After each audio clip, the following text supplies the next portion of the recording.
بسم اللہ الرحمن الرحیم۔ آج بھارت میں لوگ سمجھ رہے ہیں کہ مسلمان نشانے پر ہیں۔ یہ بات غلط نہیں، مسلمان نشانے پر ہیں، ان کے گھر ٹوٹ رہے ہیں، دکانیں بند ہو رہی ہیں، مدارس اور وقف جائیدادیں سوال کے گھیرے میں ہیں، مسجدوں کے سامنے جلوس نکل رہے ہیں، ان کا نام، ان کا لباس، کھانا، عبادت، تاریخ، ہر چیز مشکوک بنائی جا رہی ہے۔ یہ سب نظر آ رہا ہے، لیکن مجھے ڈر ہے کہ جو سب سے بڑا سانحہ ہے وہ ابھی پوری طرح نظر نہیں آ رہا۔ مسلمانوں کے گھر ٹوٹ رہے ہیں، یہ دکھائی دے رہا ہے، مگر ایک اور گھر بھی اندر سے درک رہا ہے، خاموشی سے، بغیر دھماکے کے، بغیر ملبے کے، ہندوازم کا اخلاقی گھر۔ اس بحران کو عام طور پر نفرت، سیکولرزم کے زوال اور سماجی تانے بانے کی شکست کے طور پہ دیکھا جاتا ہے۔ یہ باتیں غلط نہیں، مگر اصل بیماری نہیں، یہ علامات ہیں۔ نفرت دھواں ہے، آگ کہیں گہری جگہ لگی ہے، آگ وہاں لگی ہے جہاں ایک وسیع مذہبی تہذیب کو تنگ سیاسی پہچان میں بدلا جا رہا ہے، جہاں دھرم کرونا سے کٹ کر دبدبے کی زبان بول رہا ہے، جہاں بھکتی دل کو نرم کرنے کے بجائے پڑوسی کو زخمی کرنے لگی ہے۔ اصل بحران یہ ہے کہ ہندوازم کی روح کو ہندوازم کے نام پر بدلا جا رہا ہے۔ مسلمان زخمی ہو رہے ہیں، یہ سچ ہے، لیکن اگر اس عمل میں ہندوازم اپنی کرونا، اپنی وسعت، اپنی بقائے باہم کی زبان کھو دے تو یہ صرف مسلمانوں کا نقصان نہیں ہوگا، یہ ہندوازم کا تہذیبی نقصان ہوگا، ایک بڑا سویلائزیشنل لاس ہوگا، یہ بھارت کی اخلاقی شکست ہوگی۔ ہندوازم کی تاریخی قوت یہ نہیں تھی کہ وہ سب کو ایک جیسا بنا دے، اس کی قوت یہ تھی کہ وہ مختلف کو بھی جگہ دے سکے۔ وہ ایک تنگ دروازہ نہیں تھا، وہ ایک وسیع تہذیبی آسمان تھا۔ اس میں فلسفہ بھی تھا، بھکتی بھی، مقامی روایتیں بھی، گیتا اور اپنشد کا اخلاقی مکالمہ بھی۔ لیکن آج اس وسیع آسمان کو سیاسی وردی پہنائی جا رہی ہے۔ آج ہندو ہونے کا مطلب آستھا سے زیادہ جارحیت بنتا جا رہا ہے۔ آج دھرم کا مطلب کرونا سے زیادہ دبدبا بنتا جا رہا ہے۔ آج بھکتی کا امتحان دل کی نرمی سے نہیں، دوسرے کو چڑھانے کی صلاحیت سے لیا جا رہا ہے۔ جب کوئی مذہبی تہذیب آؤ سے نکلو میں بدلتی ہے تو وہ صرف اپنی سیاست نہیں بدلتی، اپنی روح بدلتی ہے۔ یہ بات سب سے پہلے ہندو سماج کو سمجھنی چاہیے۔ اسلام اور ہندوازم کے بنیادی عقائد مختلف ہیں، مگر اختلاف دشمنی نہیں ہوتا۔ ہم ہندوؤں کو اپنا مذہبی دشمن نہیں سمجھتے، ہم انہیں ایک قدیم مذہبی تہذیبی روایت کے حامل لوگوں کی طرح سمجھتے ہیں۔ اسی بنیاد پر ہم کہتے ہیں کہ ہندوازم کو ہندوازم کے نام پر مسخ نہ کیجیے، اسے مسلم دشمن سیاسی مہم کا ذریعہ نہ بنائیے، اسے وسیع خیمے سے سیاسی وردی میں نہ بدلیے، کیونکہ اگر ایسا ہوا تو سب سے بڑا نقصان خود ہندوازم کا ہوگا۔ اب ذرا زمین پر اتر کر دیکھیے، ایک مسجد کے سامنے ڈی جے بج رہا ہے، نعرے لگ رہے ہیں، موٹر سائیکلوں پر نوجوان جھنڈے لیے گزر رہے ہیں، ان کے چہروں پر جوش ہے، وہ سمجھ رہے ہیں کہ یہ مذہب کی فتح ہے، لیکن مسجد کے اندر بیٹھا ہوا آدمی اسے فتح کی آواز نہیں سن رہا، وہ اسے ایک پیغام کے طور پر سن رہا ہے کہ تم یہاں ہو مگر تمہیں یہاں ہونا نہیں چاہیے، تم اس ملک میں ہو مگر تم اس ملک کے نہیں ہو۔ جلوس، تہوار، رام کا نام، ہنومان چلیسا، عبادت اور بھکتی، یہ سب اپنے مقام پر حق ہیں، لیکن حق اور تحقیر میں فرق ہوتا ہے، عبادت اور کسی کو چڑھانے میں فرق ہوتا ہے، بھکتی اور کسی کو خوفزدہ کرنے میں فرق ہوتا ہے۔ مسئلہ ہنومان چلیسا نہیں ہے، مسئلہ یہ ہے کہ اسے کس نیت سے، کس مقام پر اور کس کے سامنے اور کس پیغام کے ساتھ استعمال کیا جا رہا ہے۔ اگر کوئی اپنے گھر یا مندر میں عقیدت سے ہنومان چلیسا پڑھتا ہے تو یہ اس کی عبادت ہے، لیکن اگر وہی متن مسجد کے سامنے اس نیت سے پڑھا جائے کہ دوسرے کو ڈرایا جائے تو عبادت ہتھیار بن جاتی ہے، اور جس دن عبادت ہتھیار بن جائے اس دن صرف مسلمان خوفزدہ نہیں ہوتا، بھکتی بھی زخمی ہوتی ہے۔ مسجد کے سامنے نعرہ مسلمان کو ڈراتا ہے، لیکن جب اسے بھکتی کہا جاتا ہے، بھکتی کا نام دیا جاتا ہے، تو ہندوازم زخمی ہو جاتا ہے۔ ایک پراعتماد مذہب کو اپنے خدا کی عظمت ثابت کرنے کے لیے دوسرے کی عبادت گاہ کے سامنے شور کرنے کی ضرورت نہیں ہوتی۔ جب مذہب سیاسی پہچان بن جاتا ہے تو اسے ہمیشہ ایک دشمن چاہیے۔ آج وہ مسلمان ہے، کل کوئی اور ہوگا، کل کوئی سیکولر ہندو ہوگا، پرسوں کوئی دلت، کوئی عورت، کوئی طالب علم، کوئی صحافی یا کوئی سوال پوچھنے والا شہری ہوگا۔ سیاست زدہ مذہب کبھی ایک دشمن پر نہیں رکتا، اسے زندہ رہنے کے لیے ٹکراؤ چاہیے۔ یہ سوال ہندو مخالف نہیں، ہندوازم کو بچانے کا سوال ہے، اور یہی سوال ہمیں راج دھرم تک لے جاتا ہے۔ اگر اقتدار دھرم کی زبان بولتا ہے، اگر رام راج کے نعرے لگتے ہیں، تو پھر راج دھرم کہاں ہے؟ سوچیے، ایک صبح بلڈوزر آتا ہے، پہلے ملبہ بنتا ہے، بعد میں قانون کی زبان آتی ہے۔ کسی بچے کی کاپی، کسی بزرگ کا شناختی کارڈ، کسی مزدور کی پوری زندگی بھر کی کمائی چند منٹ میں ملبہ بن جاتی ہے، اور پھر کہا جاتا ہے کہ قانون اپنا کام کر رہا۔ نہیں، قانون اگر انسان کو سننے سے پہلے گرا دے، عدالت سے پہلے سزا دے دے، غریب کو شہری نہیں بلکہ غیر قانونی قبضہ سمجھ لے، انکروچمنٹ سمجھ لے، تو وہ قانون نہیں رہتا، وہ طاقت کا اعلان بن جاتا ہے، بروٹ فورس کا اعلان بن جاتا ہے، اور طاقت کا اعلان دھرم راج نہیں ہوتا۔ بلڈوزر غریب کے گھر پر بھی چلتا ہے، کچی بستی پر بھی، مزدور کی جھگی پر بھی، دلت اور آدیواسی کی زمین پر بھی۔ ایک آدمی اسی شہر میں پیدا ہوا، یہیں پلا بڑھا، یہیں اس نے اپنا کام دھندا کیا، یہیں ووٹ دیتا رہا۔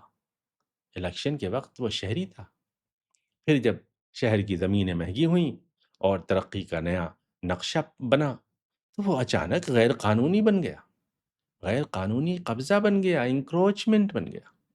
کل تک ووٹر تھا اور آج ملبہ ہے۔ یہ کیسا راج ہے؟ جو سیاست مسلمان کے خلاف بلڈوزر کو انصاف کہتی ہے، وہی کل غریب ہندو کے خلاف اسے ترقی کہے گی۔ بے رحمی کبھی ایک حد میں بند نہیں رہتی۔ آج اس کا نشانہ مسلمان ہے، کل کوئی اور ہوگا، پرسوں کوئی اور شہری۔ بے رحمی اگر پالیسی بن جائے تو وہ مذہب نہیں دیکھتی، وہ صرف کمزوری دیکھتی ہے اور پھر اسے مٹا دیتی ہے۔ یہی وجہ ہے کہ یہ صرف مسلمانوں کا مسئلہ نہیں، یہ ہندوازم کے اخلاقی شعور کا مسئلہ ہے۔ اگر ہندوازم کے نام پر بنی سیاست میں راج دھرم غائب ہو جائے تو پھر سوال اٹھے گا کہ یہ رام راج ہے یا سزا دینے والی ریاست؟ یہ نیائے ہے یا خوف کا نظام ہے؟ راج دھرم کا مطلب صرف یہ نہیں کہ حاکم مندر جائے، رام کا نام لے، گیتا کا حوالہ دے یا ویدک ماضی کی عظمت کا بیان کرے۔ راج دھرم کا مطلب ہے پرجا کی حفاظت، کمزور کی سنوائی، طاقت سے پہلے نیائے، قانون سے پہلے انسان۔ اگر کسی راج میں یہ سب نہیں ہے تو وہ چاہے جتنی بار دھرم کا نام لے، وہ دھرم راج نہیں، وہ مذہبی زبان میں لپٹی ہوئی طاقت ہے۔ دیکھیے، قانون ہونا چاہیے اور شہروں کی منصوبہ بندی بھی ہونی چاہیے، ایک نظم، لا اینڈ آرڈر اور ڈسپلن بھی ہونا چاہیے، لیکن قانون اور انتقام میں فرق ہوتا ہے، ترقی اور اجاڑ دینے میں فرق ہوتا ہے، عدالتی عمل اور بلڈوزر جسٹس میں فرق ہوتا ہے۔ دھرم راج پوچھتا ہے کہ اس کے بعد یہ لوگ کہاں جائیں گے؟ طاقت راج پوچھتا ہے کیمرہ اینگل ٹھیک ہے، یہ فرق ہے، اور آج یہی فرق مٹتا جا رہا ہے۔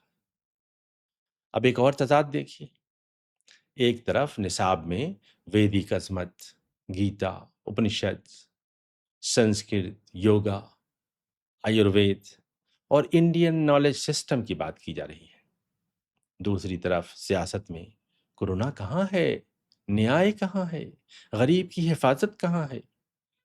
اگر ویدک عظمت کے شور میں غریب کی چیخ دب جائے تو یہ علم نہیں ہے، یہ تہذیبی ڈیکوریشن ہے۔ علم کا مقصد فخر پیدا کرنا نہیں، علم کا مقصد کرونا، نیائے، سوال اور انسان کو بڑا بنانا ہے۔ اصل سوال یہ نہیں کہ ویدک ماضی کتنا عظیم تھا، اصل سوال یہ ہے کہ آج کا حاکم کتنا عادل ہے، آج کا سماج کتنا رحیم ہے، آج کا مذہبی جوش کتنا اخلاقی ہے۔ اگر یہ سوال نہیں پوچھا گیا تو نصاب بدل جائے گا مگر دل نہیں بدلیں گے، شلوک آ جائیں گے مگر کرونا نہیں آئے گی، اور جب علم کرونا سے خالی ہو جائے تو وہ روشنی نہیں دیتا، وہ غرور پیدا کرتا ہے۔ اب آخری سوال، داؤ پر کیا ہے؟ کیا داؤ پر صرف مسلمان ہیں؟ نہیں، مسلمان ضرور نشانے پر ہیں، لیکن داؤ پر صرف مسلمان نہیں ہیں، داؤ پر ہندوازم کی روح ہے، داؤ پر بھارت کی تہذیبی سمت ہے، داؤ پر راج دھرم کا تصور ہے۔ اگر ہندوازم وسیع خیمے سے سیاسی وردی میں بدل گیا تو یہ ہندوازم کا تہذیبی نقصان ہوگا، ایک بڑا سویلائزیشنل لاس ہوگا، یہ بھارت کی اخلاقی شکست ہوگی۔ عام ہندو ضمیر کو پوچھنا چاہیے کہ یہ ہمارے نام پر کیا ہو رہا ہے؟ کیا یہ ہندوازم ہے یا ہندوازم کا سیاسی قبضہ، ہندوازم کا سیاسی کرن؟ کیا یہ رام راج ہے یا بلڈوزر راج؟ مسلمان ہندوازم کے زوال پر خوش نہیں ہو سکتا، کیونکہ ہم اس ملک میں ساتھ رہتے ہیں۔ اگر ایک بڑی مذہبی برادری کا اخلاقی پیغام مسخ ہو جائے تو دوسری برادریاں بھی محفوظ نہیں رہتی۔ نفرت کبھی ایک دیوار کے اندر بند نہیں رہتی، آج وہ مسلمان کو زخمی کرتی ہے، کل وہ عام ہندو کو زخمی کرے گی، پرسوں دلت، پھر کوئی عورت، کوئی طالب علم، کوئی صحافی، کوئی سوال پوچھنے والا شہری، اور آخر میں وہ اس مذہب کو بھی زخمی کرے گی جس کے نام پر اسے پیدا کیا گیا تھا۔ آج سوال یہ ہے، ہندو سماج کیا کرے گا، یا اسے کیا کرنا چاہیے؟ کیا وہ یہ کہے گا کہ نہیں؟ کیا وہ کہے گا کہ ہندوازم نفرت کا نام نہیں ہے، دھرم دبدبے کا نام نہیں ہے، بھکتی کسی کو چڑھانے کا عمل نہیں ہے، رام راج بلڈوزر راج کا نام نہیں ہے؟ دھرم کی اصل آزمائش وہی ہے جہاں اختلاف ہوتا ہے۔ اصل بات تو یہ ہے کہ ہم غیر کے لیے بھی عادل ہوں، غیر کے لیے عادل ہونا دھرم ہے، دوسرے کی عبادت گاہ کا احترام کرنا دھرم ہے، اپنے پریزنٹ کے ظلم کو دیکھنا دھرم ہے۔ آج ہندوازم کو خود اپنے نام پر ہونے والی سیاست سے واپس لینا ہوگا۔ آخر میں صاف صاف سمجھ لیجئے، مسلمان کا گھر ٹوٹتا ہے تو یہ ظلم ہے، لیکن جب اس ظلم پر مذہبی خوشی پیدا کی جاتی ہے تو صرف گھر نہیں ٹوٹتا، مذہب بھی زخمی ہوتا ہے۔ مسجد کے سامنے نعرہ مسلمان کو ڈراتا ہے، لیکن جب اسے بھکتی کہا جاتا ہے تو بھکتی کی روح زخمی ہو جاتی ہے۔ غریب کا گھر گرتا ہے، لیکن جب اسے راج دھرم کہا جاتا ہے تو دھرم خود بے گھر ہو جاتا ہے۔ تاریخ صرف یہ نہیں پوچھے گی کہ مسلمانوں کے ساتھ کیا ہوا، تاریخ یہ بھی پوچھے گی کہ ہندوازم کے ساتھ کیا ہوا، وہ وسعت کہاں گئی، وہ کرونا کہاں گئی، وہ نیائے کہاں گیا، وہ اخلاقی اعتماد کہاں گیا جس میں اختلاف کے باوجود جگہ تھی۔ آج بھی وقت ہے، اب بھی وقت ہے، ہندو سماج اپنے مذہب کو سیاسی وردی سے واپس لے سکتا ہے۔ اگر ہندو سماج نے اپنے پڑوسی کی طرف دیکھ کر یہ کہہ دیا کہ تم میرے دشمن نہیں ہو تو بھارت بھی بچ سکتا ہے، ہندوازم بھی اپنی وسعت کو بچا سکتا ہے۔ لیکن اگر یہ آواز نہ اٹھی، اگر ہندوازم کو سیاسی غصے کے حوالے کر دیا گیا، اگر دھرم کو دبدبہ بنا دیا گیا، اگر بھکتی کو چڑھانے کا عمل بنا دیا گیا، اگر رام راج کو بلڈوزر راج میں بدل دیا گیا، تو تاریخ بہت سخت فیصلہ کرے گی۔ تاریخ شاید یہ نہیں لکھے گی کہ مسلمان ہار گئے، تاریخ یہ لکھے گی مسلمانوں کے گھر ضرور ٹوٹے، لیکن اس سے بھی بڑا سانحہ یہ تھا کہ ہندوازم کے نام پر ہندوازم کی روح کو بے گھر کر دیا گیا۔